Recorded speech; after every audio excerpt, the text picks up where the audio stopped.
బ్రిటిషోడి కాలం నాటి చట్టాలు ఇప్పటికి కూడా మనల్ని వెంటాడుతున్నాయంటే తెలుసా? అసలు భారతదేశంలో చట్టాలు బ్రిటిషోడు రాసినయే ఇన్నేళ్ళు ఉన్నాయి. ఇప్పుడు ఆ చట్టాలకు సంబంధించినటువంటి అంశమే ఒక్కోటి మార్చుకుంటూ వస్తున్నటువంటి పరిస్థితి. అయితే దాదాపుగా ఒక 1500కి పైగా చట్టాలని తీసి అవతల పడేసింది మోడీ సర్కార్ వచ్చాక. చివరికి ఇంతకుముందే చెప్పుకున్నట్టుగా సైకిల్కి బెల్లు లేకపోతే, సైకిల్కి లైట్ లేకపోతే, సైకిల్కి కనుక వెనకాల బ్యాక్ లైట్ లేకపోతే కూడా చేసుకొచ్చినటువంటి రోజుల నుంచి ఇప్పుడు చాలా మార్పులు చేసుకొచ్చారు. బాగానే నడుస్తుంది. కానీ సమస్య ఎక్కడ వస్తుందయ్యా అంటే వీటికి సంబంధించినటువంటి పరిష్కారం ఎక్కడ అన్నటువంటిది తెలియనటువంటి పరిస్థితుల్లోకి వెళ్తోంది. ఇప్పుడు ఆ విధమైనటువంటి అడుగులు అయితే పడుతున్నాయి.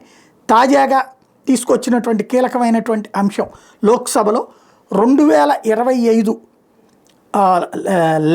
బిల్స్ ఆఫ్ ల్యాండింగ్ బిల్ అన్నటువంటిది. అంటే మోడర్నైజ్డ్ షిప్పింగ్ చట్టం. అంటే ఇదివరకటి రోజుల్లో బ్రిటిషోడి కోసం, అంటే బ్రిటిషోడి ఈ దేశానికి వస్తున్నాడు కాబట్టి వాడికి అనుగుణంగా ఆ షిప్పుల కోసం, అంటే బ్రిటిషోడి వ్యాపారానికి అనుగుణంగా మన దేశంలో చట్టాలు చేపట్టాయి. మనకి అంతకుముందే చంద్రగుప్తుడి కాలం నుంచినే ఉండేది. లేకపోతే శాలివాహన శకంలోనే మనం ఇవి వాడాం, షిప్స్ వాడాం. మనకి గౌతమిపుత్ర శాతకర్ణిలో చూపించింది అదే కదా.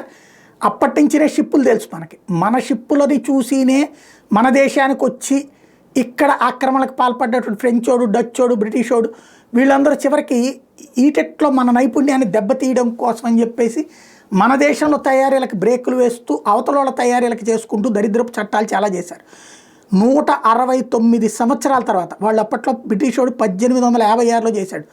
ఎప్పుడైతే సిపాయిల తిరుగుబాటు ఇట్లాంటి పరిణామాలు సంభవిస్తున్నాయో వాటిట్లో ఇదొక కాన్సెప్ట్ అనమాట. అంటే భారత ప్రజల మీద అణచివేతకి సంబంధించి 1857లో సిపాయిల తిరుగుబాటు జరిగింది. 56 అప్పటి నుంచి అణచివేతలు విపరీతంగా పెరిగినాయి అనమాట. అట్లాంటి సందర్భంలో ఈ బిల్లు తీసుకొచ్చినటువంటి పరిస్థితి. అప్పుడు తీసుకొచ్చినటువంటి బిల్లుకి ఇంతకాలాన్ని మార్చి కంప్లీట్గా కొత్తగా ఇవాళున్న కాలమాన పరిస్థితులకు అనుగుణంగా మోడర్నైజ్డ్ షిప్పింగ్ ఇండస్ట్రీ డెవలప్మెంట్కి అనుగుణంగా చట్టం చేశారు.